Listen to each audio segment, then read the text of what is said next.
हम लोग आज तीसरे चैप्टर के बारे में अध्ययन करेंगे, पढ़ेंगे।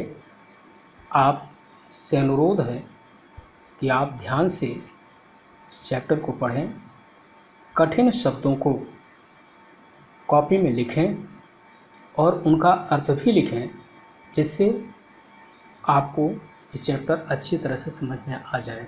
प्यारे बच्चों, चैप्टर शुरू करने से पहले कुछ बातें आपसे करना आवश्यक है। पहली चीज़ तो अप्रैल माह में जो 2 चैप्टर पढ़ाए गए हैं उनका भी मंथली टेस्ट होगा, और अभी जो चैप्टर पढ़ाया जा रहा है जून में, इसका भी मंथली टेस्ट होगा। आने वाले समय में जुलाई, अगस्त, सितंबर हर माह में जो 2 चैप्टर 3 चैप्टर पढ़ाए जाएंगे उनका मासिक टेस्ट, मंथली टेस्ट होगा, और ये टेस्ट ऑनलाइन होगा। प्यारे बच्चों, इस चैप्टर में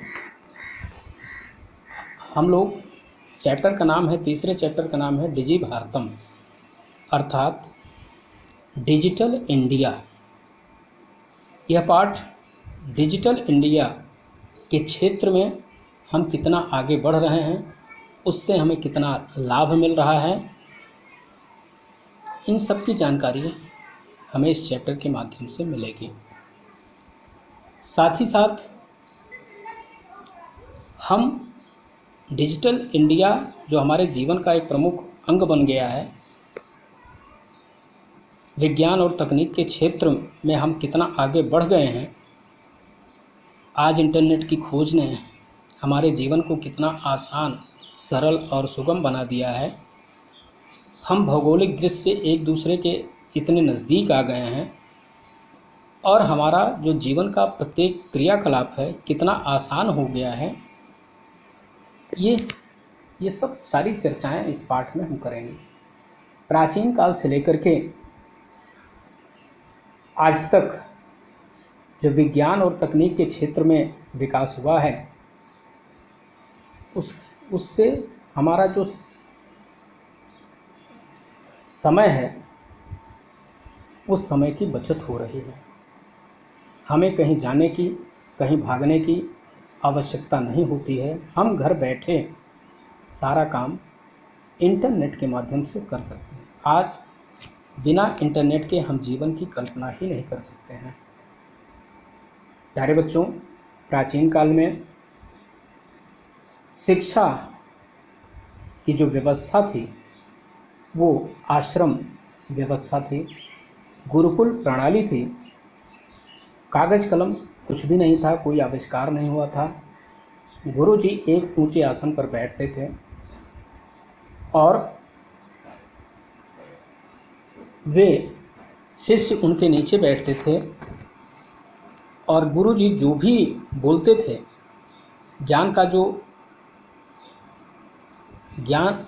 जो आदान प्रदान होता था गुरुजी के द्वारा, शिष्य उसे मौखिक ही सुनते थे और सुन करके उसे ग्रहण कर लेते थे, अर्थात याद कर लेते थे, कंठस्थ कर लेते थे। इसके पश्चात विकास हुआ। विकास की प्रक्रिया, विज्ञान और तकनीक क्षेत्र में जो विकास समय समय पर होते रहे, समय समय पर इसका बदलाव होता रहा है, उसके बारे में चर्चा है। तो हम लोग डिजी भारतम ये पाठ शुरू करने जा रहे हैं। आज पहला और दूसरा अनुच्छेद हम लोग पढ़ेंगे। आप इसको ध्यान से सुनें और समझने की कोशिश करें। अद्य संपूर्ण विश्वे डिजिटल इंडिया इत्यस्य चर्चा श्रूयते। आज संपूर्ण संसार में डिजिटल इंडिया की चर्चा सुनी जाती है। अस्य पदस्य कः भावः इति मनसि जिज्ञासा उत्पद्यते। इस पद, इस शब्द का क्या अर्थ है, क्या भाव है, यह जानने की इच्छा मन में होती है। काल परिवर्तनेन सह मानवस्य आवश्यकता अपि परिवर्तते।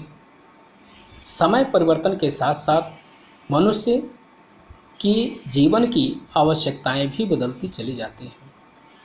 प्राचीन काले ज्ञानस्य आदानं प्रदानं मौखिकम् आसीत्। जैसा अभी हमने बताया, प्राचीन काल में ज्ञान का जो आदान प्रदान था वो मौखिक हुआ करता था। विद्या च श्रुत परंपरा गृह्यते स्म, और ज्ञान विद्या सुन करके समझी जाती थी, ग्रहण की जाती थी। अनंतरम तालपत्रों पर, भोजपत्रों पर च लेखन कार्यम आरब्धम। इसके पश्चात तालपत्र के ऊपर या भोजपत्र के ऊपर लिखने का कार्य आरंभ हुआ। राजा महाराजा एक दूसरे के यहाँ भोजपत्र पर संदेश लिख करके भेजते थे। परिवर्तन काले कर्गदस्य लेखन्याः च आविष्कारेण सर्वेषां मनोगतानां भावनानां कर्गदोपर लेखनम प्रारब्धम। बदलते हुए समय में जैसे समय बीतता गया, कर्गद का अर्थ होता है कागज। कागज और लेखन्या मतलब कलम। कागज और कलम के आविष्कार से सभी लोग अपने विचारों को, अपनी भावनाओं को कागज के ऊपर लिखना प्रारंभ कर दिए। इसके पश्चात जो प्रगति हुई, ये प्रगति यात्रा का विवरण है। इसके पश्चात टंकण यंत्र से आविष्कारण को लिखता सामग्री टंकिता सती बहुकालाय सुरक्षिता अतिष्ठत। टाइपिंग मशीन की खोज हुई और टाइपिंग मशीन के खोज से, टंकण यंत्र से टाइपिंग मशीन की खोज से लिखी हुई सामग्री बहुत दिनों तक, बहुत समय तक वो सुरक्षित रहती थी। वैज्ञानिक प्रविधेय प्रगति यात्रा पुनरप अग्रे गता। वैज्ञानिक तकनीकी, प्रविधेय तकनीकी की जो प्रगति यात्रा थी फिर और आगे बढ़ी। अद्य सर्वाणि कार्याणि संगणक नामकेन यंत्रेण साधितानि भवन्ति। आज सभी काम संगणक अर्थात कंप्यूटर नामक यंत्र से किए जाने लगे। आज सभी कार्य कंप्यूटर नामक यंत्र से, कंप्यूटर नामक मशीन से किए जाते हैं। समाचार पत्राणि पुस्तकानि च कंप्यूटर माध्यमेन पठ्यन्ते लिख्यन्ते च। आज हमें जो सवेरे न्यूज़पेपर आता है, प्रतिदिन का समाचार पत्र, उसको लेने की आवश्यकता नहीं है। हम ट्रेन में कहीं भी हैं, यात्रा में कहीं भी हैं, हम अपना नेट कंप्यूटर चलाते हैं, नेट खोलते हैं और जो भी हमें, चाहे पुस्तक हो, चाहे समाचार पत्र हो, सब चीज़ हमें उसमें मिल जाता है और उसी में हम पढ़ते हैं और उसी में लिखते भी हैं। आज हमारे पास एक मोबाइल है या कंप्यूटर है तो वो पर्याप्त होता है। कर्गद उद्योगे वृक्षाणाम उपयोगेन वृक्षाः कर्त्यन्ते। इसमें कागज के उद्योग में वृक्षों का उपयोग होता है और आप जानते हैं कि कागज का जितना ज़्यादा से ज़्यादा प्रयोग होगा उतना ही पेड़ों की कटाई होगी। क्यों कि कागज जो बनता है उसमें पेड़ों की भूमिका होती है, पेड़ उसमें लगते हैं, इसलिए पेड़ों की कटाई ज़्यादा हो रही है। लेकिन जब से कंप्यूटर का आविष्कार हुआ, परम संगणकस्य अधिकाधिक प्रयोगेण वृक्षाणाम कर्तने न्यूनता भविष्यत। आज कंप्यूटर के ज़्यादा से ज़्यादा प्रयोग होने के कारण पेड़ों की कटाई कम हो रही है, निश्चित रूप से कमी होगी, ये मेरा विश्वास है। अनेन पर्यावरण सुरक्षायाः दिस महान उपकारो भविष्यत। इससे किससे पेड़ों की कटाई जब रुक जाएगी तो इससे पर्यावरण की सुरक्षा के क्षेत्र में बहुत बड़ा उपकार होगा। प्यारे बच्चों, एक बार फिर से पहला अनुच्छेद देखिए। अद्य संपूर्ण विश्वे डिजिटल इंडिया इत्यस्य चर्चा श्रूयते।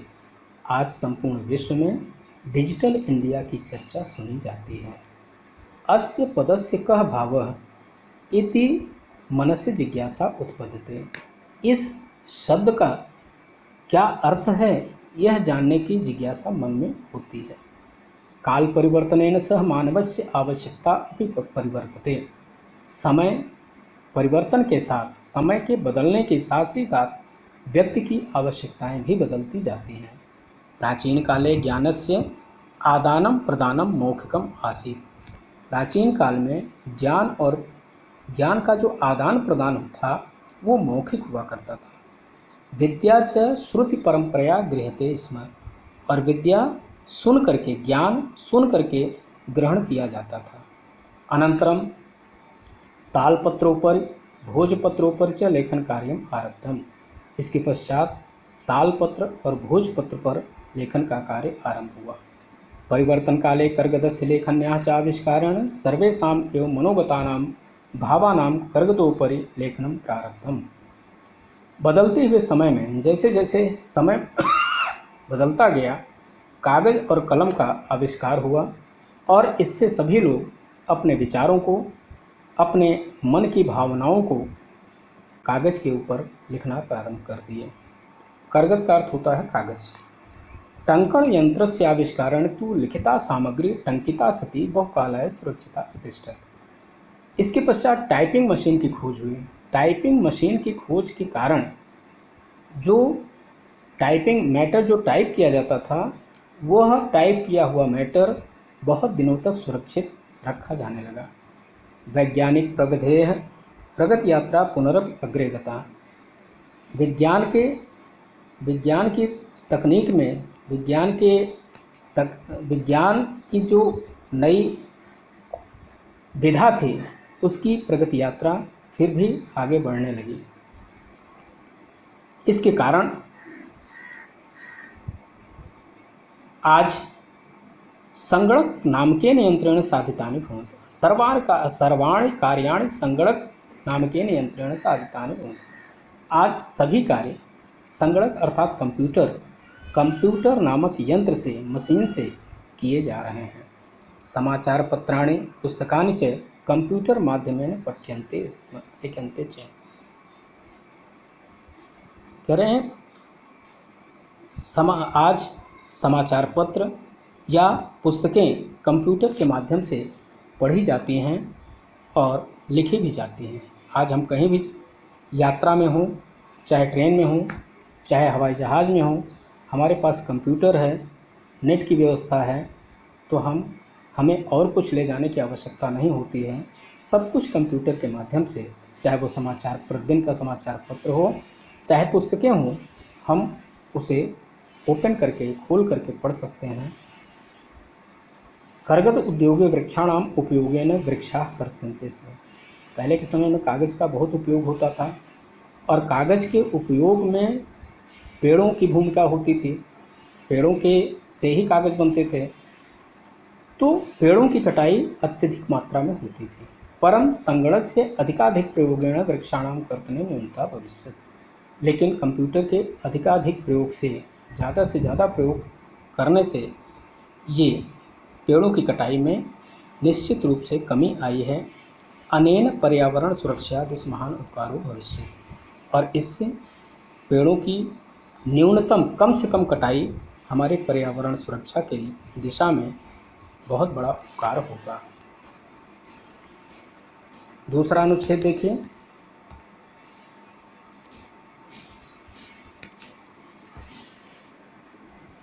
अधुना आपणे वस्तु क्रयार्थम रूप्यकाणाम अनिवार्यता नास्ति।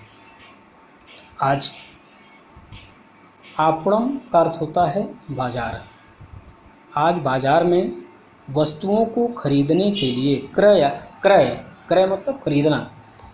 आज बाजार से वस्तुओं को खरीदने के लिए रुपयों की आवश्यकता नहीं होती है। Debit card, credit card, ATM card इत्यादि सर्वत्र रूप्यकाणाम स्थानों गृहीतवन्तः। आज हम बाजार में हमें जेब में पैसे ले जाने की आवश्यकता नहीं होती है। आज हमारे जेब में डेबिट कार्ड हो या क्रेडिट कार्ड हो या एटीएम कार्ड हो, अगर ये जेब में है तो हमें बाजार में रुपए ले जाने की आवश्यकता नहीं होती है। सभी दुकानों पर मशीनें लगी हुई हैं, सबके पास मशीनें हैं आप अपना एटीएम कार्ड देते हैं या क्रेडिट कार्ड देते हैं, वो आपके कार्ड को स्वाइप करके और जो भी अमाउंट होता है उसे वह आपके खाते से काट लेते हैं। प्यारे बच्चों,